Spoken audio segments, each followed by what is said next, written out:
C'était la gloire arrivée. Au nom de Jésus. Tirez, franchissez les pas. Là où j'ai visité cette église, j'ai vu 5 ans j'ai visité cette église-là. Il y a 2000 personnes qui travaillent au compte des commerces, même l'école.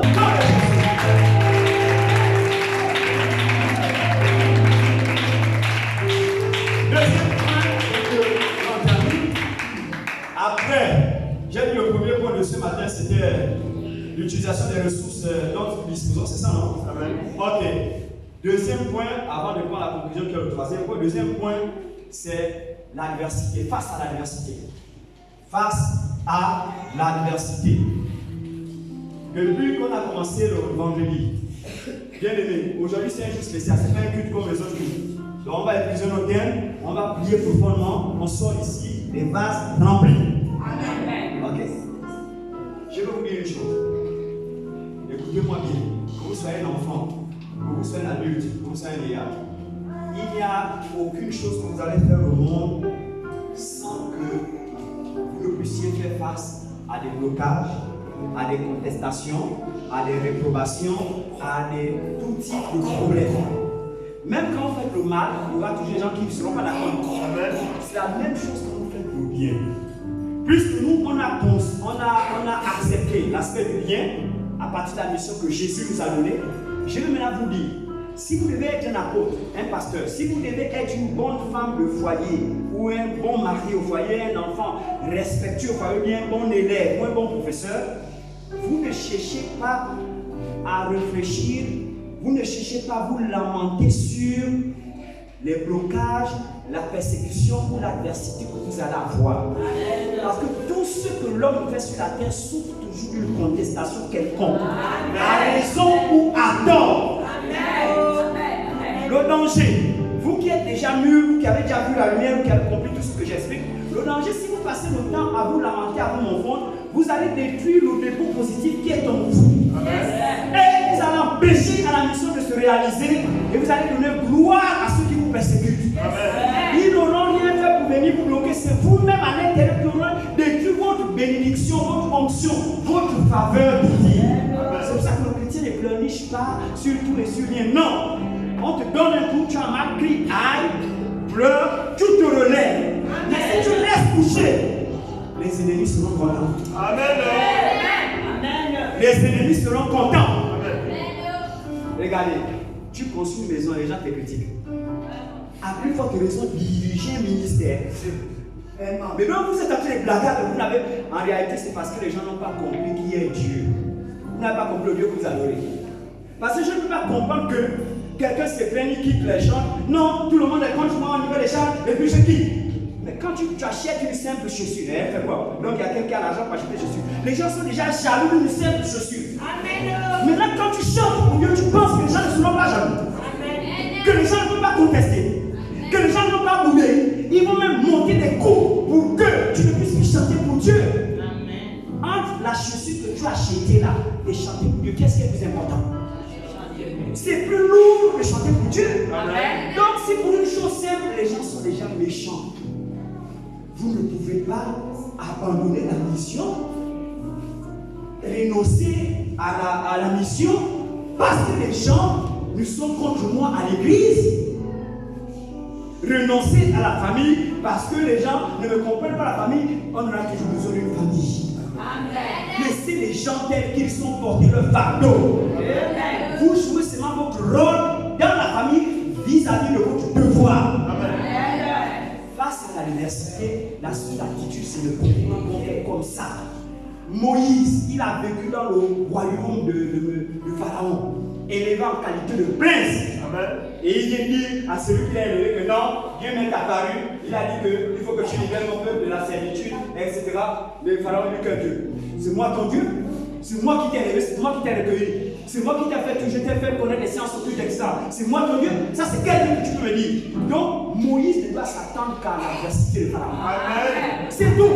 Vous ne pouvez pas vous attendre à ce que Pharaon accepte qu'un enfant qu'il a élevé, un enfant qu'il a tout fait, qu'il a fait manger, puisse maintenant lui qui va lui monter un nouveau chemin.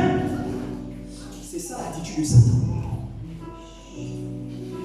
Le Fils de Dieu qui se révèle au monde ne cherche pas à se morfondre de la contestation. Amen. Il prend acte, il y réfléchit, il y pense, ça le fait souffrir, mais après il se lève, il focalise la mission. Amen. Moi j'ai fait cette erreur pendant plusieurs années. On a un programme dans le ministère et puis une tension est dans le ministère pendant une période tout au long. Verset biblique dans 1 Pierre chapitre 4, verset 12. Ceux qui ont la Bible, vous cherchez, ceux qui n'ont pas, vous ne pouvez lire à la maison. 1 Pierre chapitre 4, verset 12. Suivez-moi s'il vous plaît, nous sommes pratiquement à la fin. 1 Pierre chapitre 4, verset 12 dit ceci. Bien-aimés, ne soyez pas surpris comme une chose étrange qui vous arrive de la fournaise qui est au milieu de vous pour vous éprouver. La fournaise, ce sont ces épreuves-là. Ça ne doit pas être l'objet d'une surprise pour un chrétien qu'on éprouve. Un chrétien m'a dit, oh, donc comme à l'église, on trouve des gens comme ça qui persécutent, il y a tel scandale. Ne vous le contre ça. C'est ici, puisque les forces spirituelles, c'est pas ici. Amen. On n'a pas jamais quitté cette église-là. Comment dans l'église on peut trouver des gens qui font ci, qui font ça? Non, c'est logique. L'essentiel, c'est que l'église ne valide pas ça. Amen. Et l'église va toujours condamner ce qui est négatif. Amen. Après, il dit ceci. Réjouissez-vous au contraire de la part que vous avez des souffrances de Christ, afin que vous soyez dans la joie et dans l'allégresse lorsque sa gloire apparaîtra. Si vous êtes outragé pour le nom de Christ, vous êtes heureux. Parce que l'Esprit de gloire, l'Esprit de Dieu repose sur vous. Qu'est-ce qu'il veut dire ici?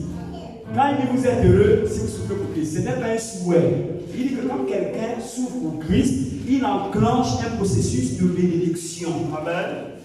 Si on vous insulte à cause de Christ, si on vous rejette à cause de Christ, je vais vous donner des exemples pratiques pour vous comprendre ce que j'ai dit. Quand j'ai dans mon église, en agis pour redresser les gens, pour faire évoluer les gens, et que les gens contestent pour les persécutent, là vous êtes en train de souffrir pour Christ. Amen. Amen. Quand on est arrivé en 2016, et qu'on se bagarre, on s'oppose, même si ce n'est pas l'attitude des gens ne peut pas être expliquée, comprenez que là vous souffrez pour Christ. Amen. Et face à une souffrance de ce genre, vous ne devez pas chercher à vous lamenter, à marcher, à vous décourager. Non! Si vous faites ça, vous détruisez la gloire qui est en vous. Amen. Et c'est ce que beaucoup les chrétiens font parce que le ministère tarde d'avancer. Parce que vous détruisez la gloire qui est en vous. Vous avez pris la résolution d'aider un élève, de le suivre, de l'équiper, de faire tout ce qu'il faut. L'élève se comporte mal, ou les gens ne le connaissent pas. Moi j'ai vu quelqu'un, elle a pris à Auvergne là-bas, à garder ce qu'il fait.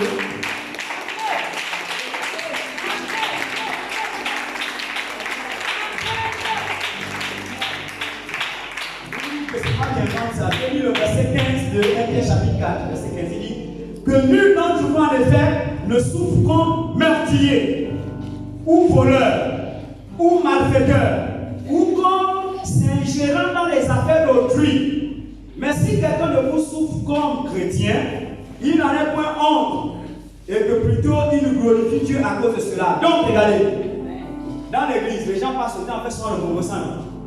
Quelqu'un prend les choses, il apprend n'importe quel événement. Maintenant, on t'appelle en réunion, dit bon, on va faire la réunion, tu sais, et puis quand on te condamne pendant la réunion, tu dis maintenant, oh non, c'est parce qu'ils sont contre moi, machin. Non, c'est parce que tu t'ingères dans les affaires d'autrui. Amen. Tu es un congosseur et tu perds les gens. Amen. Et tu souffres là, le mari a quitté la maison et ailleurs maintenant, c'est parce que tu souffres.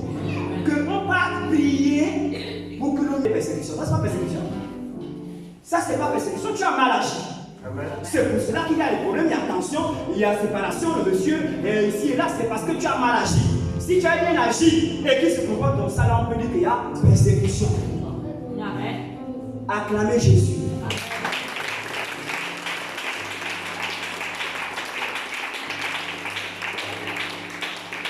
Et vous verrez 50% des cas, ils ne viendront jamais vous dire la vérité de ce qu'ils ont fait. Ils vont simplement dire que c'est l'autre qui se comporte mal. Amen. Je l'entends d'expérience, je sais ce que je dis. Je sais exactement ce que je dis. Amen. Et on doit prier pour qu'il vienne se prosterner. Donc moi je suis un charlatan, un manipulateur, un occultiste. Si tu souffres parce que tu as fait des bêtises, on demande pardon de la repentance. Amen. Si tu souffres parce que tu fais le bien, alors là ça fait partie des choses inhérentes à la mission. Amen. Ça signifie que si tu souffres maintenant là, parce que tu fais le bien, quand Christ va apparaître, tu seras maintenant dans la gloire. C'est ce que le verset veut dire. maintenant pour avoir la gloire quand Christ arrive. Parce que si tu ne souffres pas maintenant là, et que tu cherches à être bien, tu vas aller dans les erreurs, tu vas te pervertir, tu vas te détourner, pensant que tu es toujours dans Dieu. Après que Christ apparaît, il te rejette, Dieu ne s'est jamais connu. Et tu ne bénéficies pas de la gloire. Amen. Il faut qu'un serviteur, un fils de Dieu, une fille de Dieu révélée bénéficie de la gloire. Amen. Maintenant, je vais vous donner la conclusion. La conclusion, c'est la partie vraiment que je considère la plus sensible de nos thèmes. Je vais vous dire pourquoi. En conclusion, vous allez noter le caractère exclusif de la mission. On est parti du thème la révélation des fils de Dieu. Ils se révèlent dans les événements que Dieu a prévus dans les derniers temps. Et pour qu'ils se révèlent, ils doivent avoir une vocation, qui est le contact avec Dieu. Cette vocation doit les amener à une attitude, une prise de conscience objective. Et dans cette prise de conscience objective, quand ils vont agir, si les autres ne font pas le pas, Dieu va envoyer des personnes qui vont compléter le travail qu'ils ont fait. Et à partir de cet instant, faisant ce travail, ils vont toujours éprouver les difficultés de la persécution, de l'adversité. Mais c'est une adversité justifiée parce qu'à la fin, on va être couronné de la couronne de gloire. Amen. Mais maintenant, dans toute cette mission, il y a une chose que vous devez retenir. Et la mission, ce n'est pas seulement, j'ai expliqué depuis vendredi, ce n'est pas seulement être pasteur, non. Dans tout ce que vous faites, c'est une mission parce que c'est le but de toute vie, c'est la mission. Amen. Si tu es professeur, tu transmets un savoir aux enfants, c'est une mission. Amen. Tu as sur la terre des vivants. Alléluia. Amen.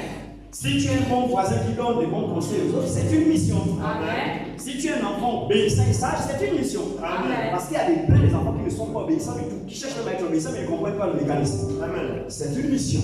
Tout est une mission. Dans l'optique d'installer le rang de Christ autour de nous. Tu vas travailler dans une entreprise. C'est une mission. En dehors du fait que tu vas gagner un salaire là-bas, tu as la mission d'apporter la lumière dans l'entreprise. Amen. Tu vas t'illustrer dans l'entreprise avec des attitudes comme les autres travailleurs de manière ordinaire. Non. Sinon, tu vas foirer la mission. Amen. Moi, je suis superviseur HEC. Je suis dans une entreprise où je suis à l'école spéciale à l'université. L'université, c'est même des endroits où ça contient les gens. Amen. Et libère les gens. Amen. Donc, vous êtes là-bas en tant qu'ambassadeur de Christ. Amen. Vous Amen. devez faire montre de votre intégrité. N'ayez pas honte de dire que vous êtes des chrétiens là-bas. Amen. On vous fait des promotions, vous n'êtes pas là pour accepter ça. Moi, on m'a fait des promotions en entreprise de son. On dépose l'enveloppe, la machine, tout ça. Non, il n'y a personne ne va te trahir, personne ne va chercher. Moi, je prends ce qui m'appartient. Amen. Votre enveloppe va rester là. Amen. Je ne vous ai pas demandé votre enveloppe. Amen. Je vous ai vu faire. Je veux vous pardonner parce que je veux vous enseigner la parole de Dieu. Mais je ne vais pas m'inquiéter parce que vous m'avez donné une enveloppe. C'est parce que je vous enseigne l'évangile d'arrêter. Ce n'est pas votre enveloppe qui va me faire taire. Je veux vous sauver, vous amener à Christ. Il me donne une enveloppe. Il faut avoir de la dignité dans la vie. Oh yes. Je vais Amen. vous dire une chose. Quand une femme a observé qu'un individu dans son environnement, même si c'est votre frère, votre cousin, n'importe qui, un homme dans votre environnement est vicieux. Hein? Quelqu'un de vicieux, c'est spécial. Amen. Une femme normale qui a la dignité ne se familiarise pas avec quelqu'un qui est vicieux. Amen. Amen. Si vous familiarisez avec quelqu'un qui est vicieux, tôt ou tard, vous allez vous retrouver dans cette vague. Amen. C'est une question de temps. Amen. Il faut avoir de la dignité. Amen. Parce qu'il suffit simplement que vous soyez en faiblesse psychologique et que cet homme-là soit à vous reconforter.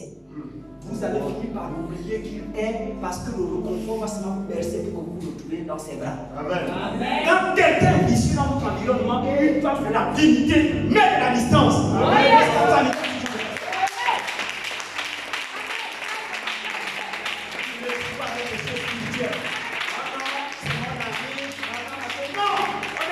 Quelqu'un qui est vicieux veut toujours atteindre l'objectif du sexe. Amen. Quel que soit le lien que vous avez avec lui. Amen. Même si c'est votre cousin. Amen. Dans votre personnalité pour atteindre la mission, une femme qui constate que l'ami de le collègue de mon mari là, il est vicieux, ou bien mon cousin là, il est vicieux. On ne se familiarise pas sur là. Amen. Le jour où vous allez être en faiblesse, en problème avec le mari, où il y a l'éloignement, il y a tout ceci, et que cet individu est là au bon moment, dise la bonne parole, joue le bon rôle. Je vous dis, c'est vous-même qui allez me demander de venir dans ce pays. Parce qu'il a joué le bon rôle, il a dit la bonne parole, il s'est retrouvé au bon instant. Donc, pour éviter, crier de la distance. Ce jour-là, même si ça arrivait le temps de faiblesse, vous ne soyez